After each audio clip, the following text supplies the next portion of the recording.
Ever asked yourself why beer exists, where it came from, or what purpose it serves? Well, let's pour ourselves a pint of history and take a trip back in time.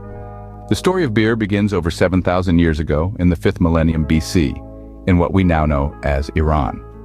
From these ancient origins, beer frothed its way into the lives and cultures of numerous civilizations.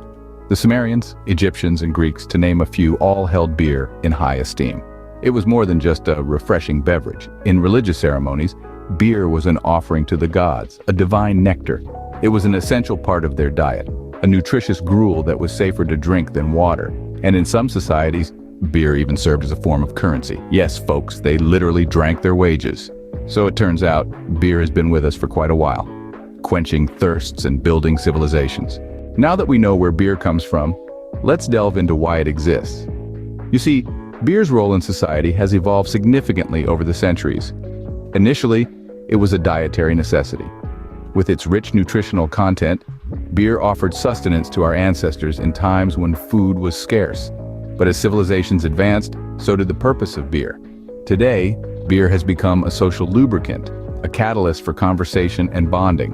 Whether it's cheering at a ball game or toasting at a wedding, beer has a unique way of fostering a sense of community and camaraderie.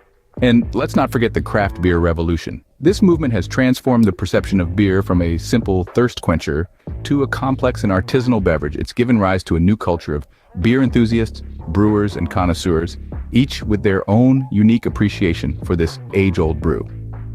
Beer, it seems, is more than just a beverage. It's a social glue that binds us together. Remember your first beer? Or perhaps you're yet to have that experience. Either way, here are some tips on how to approach it. Choosing the right beer for your first experience is crucial. You wouldn't want to be put off by a beer that's too strong or too bitter for your palate. A light lager or a wheat beer can be a great starting point. Now let's talk about how to properly taste a beer. You see, it's not just about gulping it down. First, give it a good sniff. Yes, you heard me right. A lot of a beer's flavor is in its aroma. Next, take a small sip. Let it linger on your tongue. Try to identify the different flavors. Is it sweet, bitter, fruity, or maybe a bit spicy? Finally, pay attention to the aftertaste. A well-crafted beer leaves a pleasant, lingering taste. Appreciate the craftsmanship that goes into making a beer. From selecting the right grains to the intricate brewing process, it's an art form in itself. Remember, beer is an experience, not just a drink. So take your time, savor it, and most importantly, enjoy it.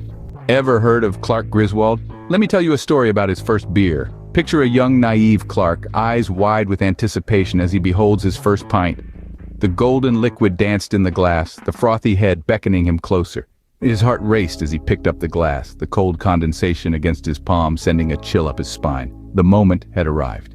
He took a deep breath, brought the glass to his lips, and took his first sip. The beer was a symphony of flavors, bitter and sweet notes playing together in perfect harmony. His taste buds tingled, his eyes widened, and a grin spread across his face. It was love at first sip, but it wasn't just about the taste. It was about the experience, the discovery, and the sense of camaraderie that comes with sharing a pint.